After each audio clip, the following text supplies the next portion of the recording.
India Bangladesh మధ్య జరుగుతున్న రెండవ టెస్టు మ్యాచ్లో మొదటి రోజు సగం మ్యాచ్ మాత్రమే అవ్వగా రెండవ రోజు మూడవ రోజు వరుణుడు అడ్డంకిగా మారి మ్యాచ్ను జరగనివ్వలేదు. దీంతో మిగిలిన 2 రోజుల్లో ఫలితం తేలాలి. అలా జరగకపోతే మ్యాచ్ డ్రా అవుతుంది. మ్యాచ్ డ్రా అయితే టీమిండియాకు WTC ఫైనల్ రేసులో వెనుకబడే అవకాశం ఉంది. ఇలాంటి పరిస్థితుల్లో టీమిండియా సూపర్ ప్లానింగ్తో అదరగొట్టింది.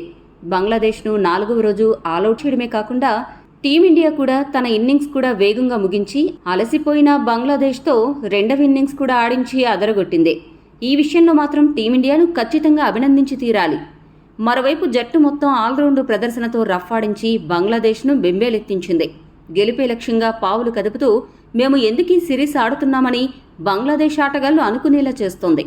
ముఖ్యంగా బజ్బాల్ని తలదన్నేలా బ్యాటింగ్ చేసి టెస్ట్ క్రికెట్లో T20 క్రికెట్ ఎలా ఆడాలో బంగ్లాదేశ్ టైగర్స్గా పిలువబడే బంగ్లా పిల్లులకు లైవ్లో టీమిండియా యాక్షన్ మూవీ చూపించింది. మన బ్యాట్స్మెన్ చూపించిన యాక్షన్ మోడ్ చూసి బంగ్లాదేశ్ బౌలర్లకు రక్త కన్నీరు మిగిలింది.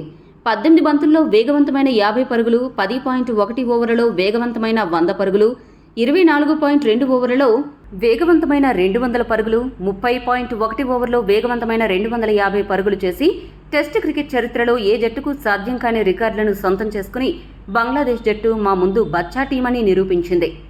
4వ రోజు మ్యాచ్ హైలైట్ విషయానికొస్తే 3 వికెట్ల నష్టంతో 107 పరుగుల ఓవర్ నైట్ స్కోరుతో ఇన్నింగ్స్ ప్రారంభించిన బంగ్లాదేశ్కు టీమిండియా బౌలర్లు చుక్కలు చూపించారు. మిడిల్ ఆర్డర్ బ్యాట్స్మెన్ ముష్ఫికర్ రహీంను బుమ్రా 11 పరుగుల వద్ద క్లీన్ బౌల్ చేయగా మరొక మిడిల్ బ్యాట్స్మెన్ లిటన్ దాస్ 13 పరుగులు చేసి సిరాజ్ బౌలింగ్లో రోహిత్కు క్యాచ్ ఇచ్చి అవుట్ అయ్యాడు. సిరాజ్ బౌలింగ్లో లిటన్ దాస్ భారీ షాట్కి ప్రయత్నించి కవర్స్ వైపుగా గట్టిగా షాట్ కొట్టాడు. ఆ సమయంలో కవర్స్లో ఫీల్డింగ్ చేస్తున్న రోహిత్ శర్మ సమయస్ఫూర్తితో గాల్లోకి ఎగిరి అద్భుతమైన క్యాచ్ అందుకున్నాడు. ఈ ఫీట్ చూసిన అభిమానులు కేరింతలు కొట్టగా సహచరులు ప్రశంసల వర్షం కురిపించారు. ఇక 7వ స్థానంలో వచ్చిన షకీబుల్ హసన్ 9 పరుగులకు, మెహదీ హసన్ మిరాజ్ 20 పరుగులకు, తైజుల్ ఇస్లాం 5 పరుగులకు అవుట్ అయ్యారు. చివర్లో వచ్చిన 2 టైలెండర్లు పరుగులేమీ చేయకుండానే చేతులెత్తేశారు. ఒకవైపు వికెట్లు పడుతున్నా బంగ్లాదేశ్ వన్ డౌన్ బ్యాటర్ మోమిన్ ఉల్ హక్ మాత్రం అద్భుత బ్యాటింగ్తో స్కోరు బోర్డును ముందుకు కదిలించాడు. బంగ్లాదేశ్ బ్యాటర్లు అందరూ పెవిలియన్కి పరిగెత్తితే మోమిన్ ఉల్ హక్ ఒక్కడే ఒంటరి పోరాటం చేసి చివరి వరకు అజేయంగా నిలిచి 107 పరుగులు చేయడంతో బంగ్లాదేశ్ జట్టు 233 పరుగులు చేసి ఆలౌట్ అయింది. మిగతా బ్యాటర్లను ఇబ్బంది పెట్టిన టీమిండియా బౌలర్లు మోమిన్ ఉల్ హక్ మాత్రం ఇబ్బంది పెట్టలేకపోయారు. టీమిండియా బౌలర్లలో బుమ్రా 3 వికెట్లు పడగొట్టగా సిరాజ్, ఆకాష్ దీప్లు చెరొక 2 వికెట్లు పడగొట్టారు. జడేజా 1 వికెట్ మాత్రం దక్కించుకున్నప్పటికీ ఒక ప్రపంచ రికార్డును నమోదు చేశాడు. టెస్టు క్రికెట్లో 300 వికెట్లు తీసిన 7వ భారత బౌలర్గా రవీంద్ర జడేజా నిలిచాడు. ఇక ఈ మ్యాచ్లో అశ్విన్ 2 వికెట్లు పడగొట్టడం ద్వారా వరుసగా 3 ప్రపంచ టెస్టు ఛాంపియన్షిప్ సైకిల్లో 50+ వికెట్లు తీసిన ఏకైక బౌలర్గా నిలిచాడు. ఇక తర్వాత బ్యాటింగ్ ప్రారంభించిన ఇండియా జట్టుకు రోహిత్, జైస్వాల్ మెరుపు ఆరంభాన్ని అందించారు. ఈ ఇద్దరు కూడా ఆకాశమే హద్దుగా చెలరేగిపోయి మొదటి 3 ఓవర్లలోనే 50 పరుగుల భాగస్వామ్యాన్ని నెలకొల్పి 147 ఏళ్ల టెస్ట్ క్రికెట్ చరిత్రలో అత్యంత వేగంగా టెస్ట్ క్రికెట్లో 50 పరుగుల భాగస్వామ్యాన్ని నెలకొల్పిన జోడీగా చరిత్రకెక్కారు. అంతేకాకుండా ఈ ధనాధన్ ఇన్నింగ్స్తో అలరించిన రోహిత్ శర్మ, యశస్వి జైస్వాల్ జోడీ టెస్టుల్లో హైయెస్ట్ స్కోరింగ్ రేటుతో పార్ట్నర్షిప్ సాధించిన తొలి జంటగా అరుదైన ఘనత సాధించారు. అంతేకాకుండా టెస్ట్ క్రికెట్ హిస్టరీలోనే ఫాస్టెస్ట్ 50 చేసిన జట్టుగా భారత్ నిలిచింది. ఇంతకుముందు ఈ రికార్డు ఇంగ్లాండ్ పేరిట ఉండేది. రోహిత్, జైస్వాల్ కలిసి 23 బంతుల్లోనే 55 పరుగులు సాధించి ఈ రికార్డులను నమోదు చేశారు. రోహిత్ శర్మ 11 బంతుల్లో 209 స్ట్రైక్ రేటుతో 3 సిక్సర్లు, 1 బౌండరీ సాయంతో 23 పరుగులు చేసి స్టేడియాన్ని హోరెత్తించాడు.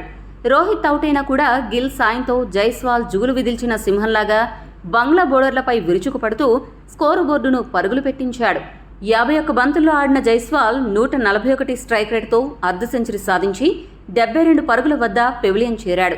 ఇదే క్రమంలో టీమిండియా తరపున అత్యంత వేగంగా టెస్టుల్లో అర్ధ సెంచరీలు సాధించిన బ్యాటర్ల జాబితాలో జైస్వాల్ 31 బంతుల్లో అర్ధ సెంచరీ సాధించి 4వ స్థానంలో నిలవగా 28 బంతులతో పంత్ మొదటి స్థానంలో ఉన్నాడు. జైస్వాల్ అవుట్ అయ్యాక గిల్ 39 పరుగుల వద్ద పంత్ 9 పరుగులు చేసి వెనుదిరిగారు. పంత్, గిల్ చాలా తక్కువ సమయంలో అవుట్ అవ్వడంతో టీమిండియా కొద్దిగా కష్టాల్లో పడుతుందేమో అని అనిపించింది. కానీ ఆ అనుమానాలను పటాపంచలు చేస్తూ కోహ్లీ, కేఎల్ రాహుల్ అద్భుత బ్యాటింగ్తో ఆకట్టుకున్నారు. వీరిద్దరూ కలిసి 5వ వికెట్కు 87 పరుగుల భాగస్వామ్యాన్ని నెలకొల్పారు. కోహ్లీ 47 పరుగుల వద్ద అవుట్ అవ్వగా కేఎల్ రాహుల్ 68 పరుగులు చేసి అవుట్ అయ్యాడు. ఇక్కడ ఒక విశేషం ఏంటంటే కేఎల్ రాహుల్ ఈరోజు మ్యాచ్లో తన టెస్ట్ కెరీర్లో అత్యంత వేగవంతమైన అర్ధ సెంచరీని నమోదు చేశాడు. ఇక కోహ్లీ ఏమో ప్రపంచ క్రికెట్లో అత్యంత వేగంగా 27,000 పరుగులు సాధించి రన్ మెషిన్ అనే బిరుదును సార్థకం చేసుకున్నాడు. వేగంగా ఆడే క్రమంలో టీమిండియా వరుసగా వికెట్లు కోల్పోయింది. 285 పరుగులకే 9 వికెట్లు కోల్పోయాక 52 పరుగుల ఆధిక్యం సాధించాక ఇండియా ఇన్నింగ్స్ డిక్లేర్ చేసింది. అయితే ఇలా రోహిత్ ఇన్నింగ్స్ డిక్లేర్ చేయడానికి ముఖ్య కారణం ఏంటంటే బౌలింగ్ చేసి అలసిపోయి ఉన్న బంగ్లా ఆటగాళ్లను బ్యాటింగ్కు ఆహ్వానించి కనీసం ఓ 2 వికెట్లు దక్కించుకుంటే 5వ రోజు ఆటను సక్సెస్ఫుల్గా ముగించవచ్చు అని రోహిత్ సేన ప్లానింగ్. అంతేకాదు బంగ్లాదేశ్ కూడా రోహిత్ శర్మ వేసిన ఉచ్చులో చిక్కుకుంది. అశ్విన్ బౌలింగ్లో బంగ్లా ఓపెనర్ జాకిర్ హసన్ కేవలం 10 పరుగులు మాత్రమే చేసి అవుట్ అవ్వగా నైట్ వాచ్మన్గా వచ్చిన హసన్ మహమ్మద్ 4 పరుగులకు వెనుదిరిగాడు. ఇక 4వ రోజు ఆట ముగిసే సమయానికి 26 పరుగులు చేసిన బంగ్లాదేశ్ 2 వికెట్లు కోల్పోయింది. సాదమన్ ఇస్లాం 4 పరుగులతో, మోమినుల్ హక్ 0 పరుగులతో క్రీజులో ఉన్నారు. ప్రస్తుత పరిస్థితులు చూస్తుంటే బంగ్లాదేశ్కి మ్యాచ్ డ్రా చేసే అవకాశాన్ని ఏమాత్రం ఇవ్వకూడదు అని టీమిండియా గట్టిగా ఫిక్స్ అయింది. టీమిండియా గనక 5వ రోజు బంగ్లాదేశ్ను మొదటి సెషన్లోనే ఆల్అవుట్ చేస్తే టీమిండియా గెలుపు చాలా సులభం అవుతుంది. మరి టీమిండియా ఈ మ్యాచ్లో గెలుస్తుందా లేదా మీరేమనుకుంటున్నారో కామెంట్ చేయండి.